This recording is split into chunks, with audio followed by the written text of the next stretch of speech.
In this video, I would like to discuss the rental tracking reports.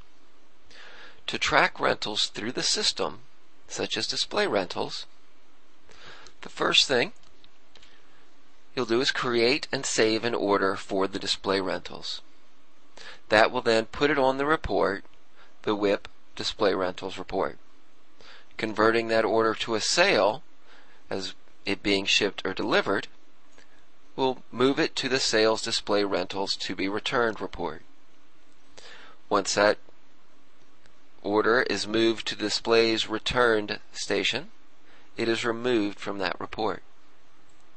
First of all, let's create and save the order. First thing we'll need to do is open a new order, enter the customer information, and then select the appropriate fields within the product. Let's take a look at that now. The first thing is the company.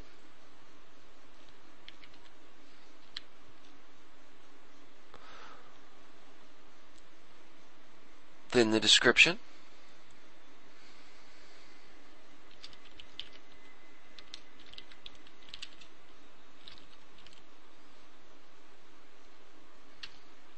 Then on our Items tab, we'll pull up the display rental product.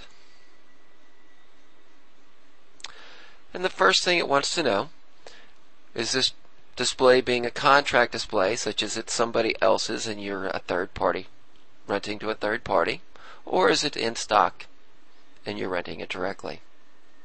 If it's a contract rental, it's going to want to know through what contract would be the display type, and then the display number itself. Again, these may be a listing of numbers based off of the contractor, or it may be a listing of names such as in-house. Once you've selected that display, if we go to additional components, it labels out the term rate, any additional charges, subtotal for that, and the shipping weight, and the overall description for that item. You can add any additional components you'd like, the quantity of them, what it adds to the term rate, any additional charges, subtotal, and shipping weight.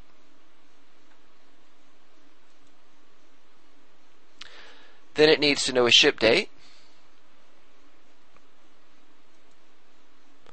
an event date,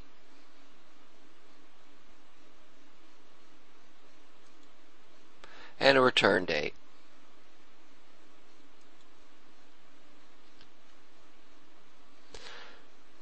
Now, based off the display we've chosen, it has a fixed 20-day rental period.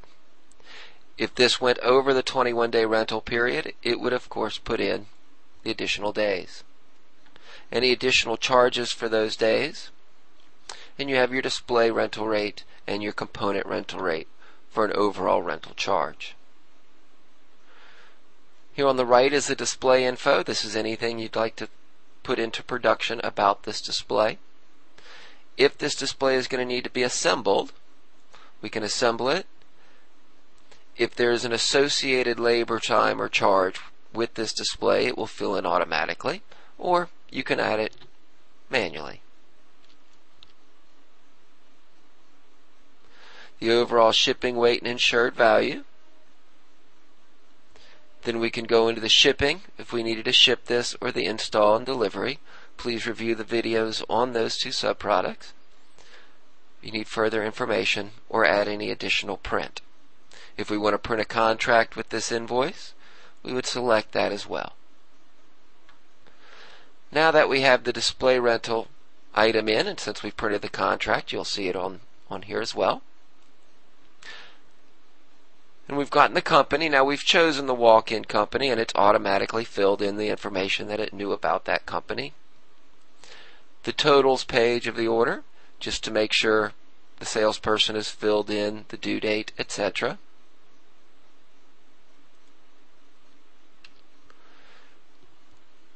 Next, we'll save this, and you could save it as an estimate or an order. I'm going to directly save it as an order.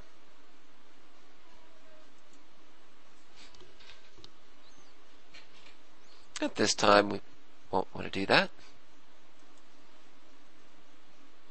Okay. Now that we have this, you'll notice we've saved it as an order, so it is in work in progress. If we go up to Reports, WIP and Built Reports, in WIP Reports, you'll see WIP for Display Rentals. When you run this report, you have a number of options, whether you're going to email it, print it, and these are standard for all of the reports in the system. You also have a sorting option. If we go into sorting, right now it's sorting by the order number. I may wish to sort it by the ship date. And that way I'll get this report listed in the date they're due. Then I'll preview this.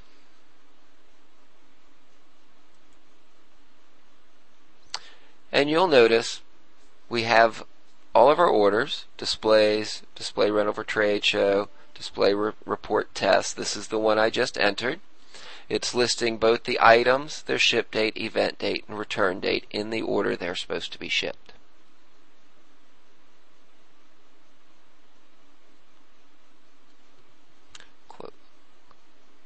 Close that.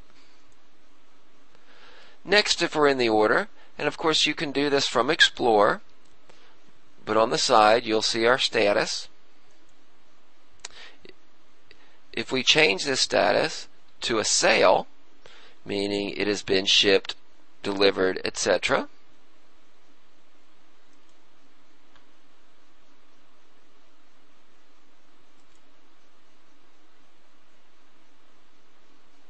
now that you'll see it as a sale, it will no longer be on that work in progress report. However, it will be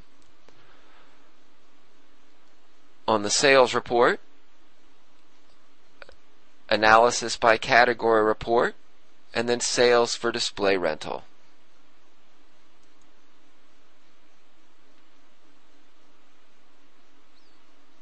Again, we can sort based off of these options. The end date or the return date is how I'm going to sort, and then we'll preview this option.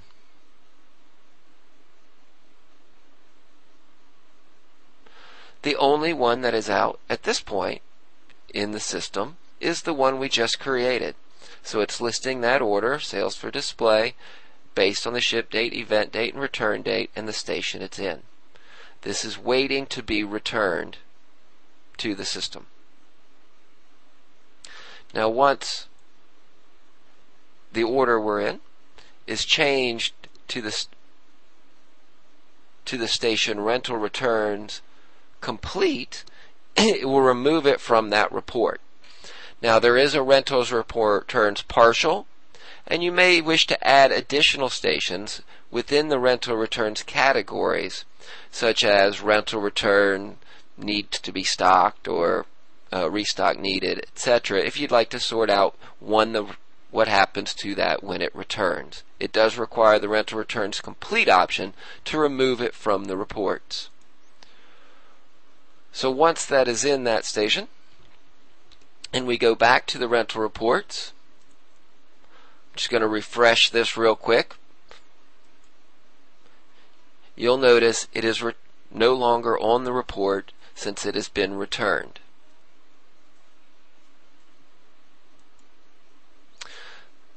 So now that we've gone through the order, we've gone through the process, the only thing to note is this rental tracking reports do require one of the later versions of 045010121601. To be able to find that version, you'll want to go to Help and About Control, and it lists the version number on the second line. If you have any further questions, please review our other reports or other videos, or contact the Sirius Implementation Department. Thank you.